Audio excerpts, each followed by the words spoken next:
Islamic Heritage and Islamic History Months serve as a reminder of the enduring goal of working alongside, following the direction of Indigenous peoples towards the greater goal of Indigenous self-determination, and bringing to fruition of a nation-to-nation relationship in which all people are treated fully with humanity and justice.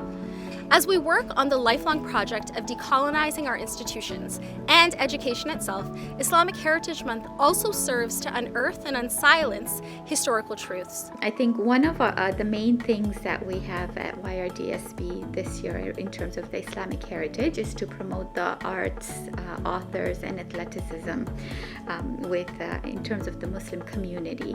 And it's huge to be able to showcase the breadth and the depth of what is available in the Muslim community. Islamic Heritage Month is an opportunity to showcase Islamic heritage and our beliefs, and to demystify or dispel a lot of those stereotypes that people believe.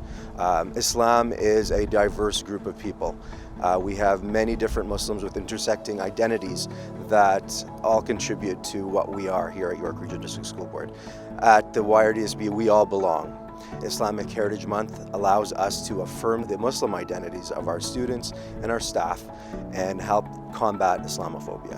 We've been really fortunate this Islamic Heritage Month to have SK Ali be a part of one of our events. We had her do an In Conversation With earlier on in the month, and she is, for those who don't know, a Muslim woman author. Some of the more famous ones are Love A to Z, Saints and Misfits, and the one that I particularly like is called The Proudest Blue.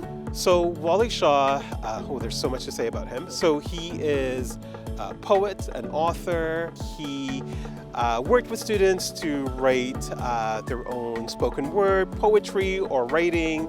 And it was really about self-discovery, recognizing their heritage, recognizing who they are as people, their own identity, their intersectionality of their identity, the diversity within the Islamic or Muslim culture, and it was just a powerful workshop. We have another In Conversation event focusing on athletics and activism. So we have Shireen Ahmed, who is a sports journalist for TSN, coming in. We have George Thomas, a YRDSB educator, and also a youth coach for the Raptors, participating in that panel. We're really looking forward to it because this is a space that is significant when we look at activism and Muslim identity. Art and architecture have always been important parts in Islamic history, but they're still important in present day. And we know this because our students get to see themselves reflected in their community, schools, and classrooms. Join us later on this month as we'll have an important artist and educator conversation with YRDSB's very own Yusra Rasul. We'll get to talk about things like bringing Islamic heritage into our schools through our classroom and curriculum, as we know that these are possible avenues for activism. So Timash Garad is an Ethiopian-Canadian Muslim woman.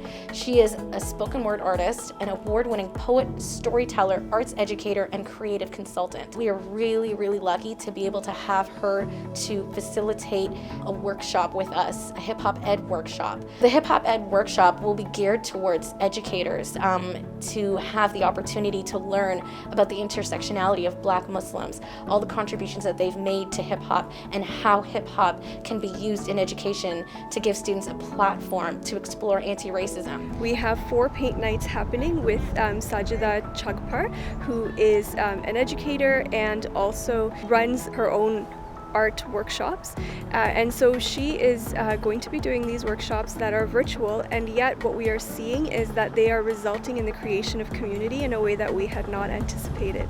One of our events this year is Storytime with Rukhsana Khan. Rukhsana Khan is one of my favorite children's authors. She really brings her stories to life with her characters, and I feel like students really see themselves in those books, like the mother wearing hijab and the girls and some of the issues that they deal with. And so we're so excited for her to share this story with us for our virtual event Storytime. I think it's important to recognize Islamic Heritage Month, or any Heritage Month for that matter, because it allows for identities to be affirmed. When we talk about Muslim students and students having a sense of mattering and belonging, when a student sees that their school is making an announcement on the PA system, or they have a display case around artifacts around their faith, it makes them feel valued for who they are. Commemorating or celebrating Islamic Heritage Month in that aspect is really important. Ultimately, it is this educational commitment to humanity and justice that is seeded in October but lives on well beyond the month.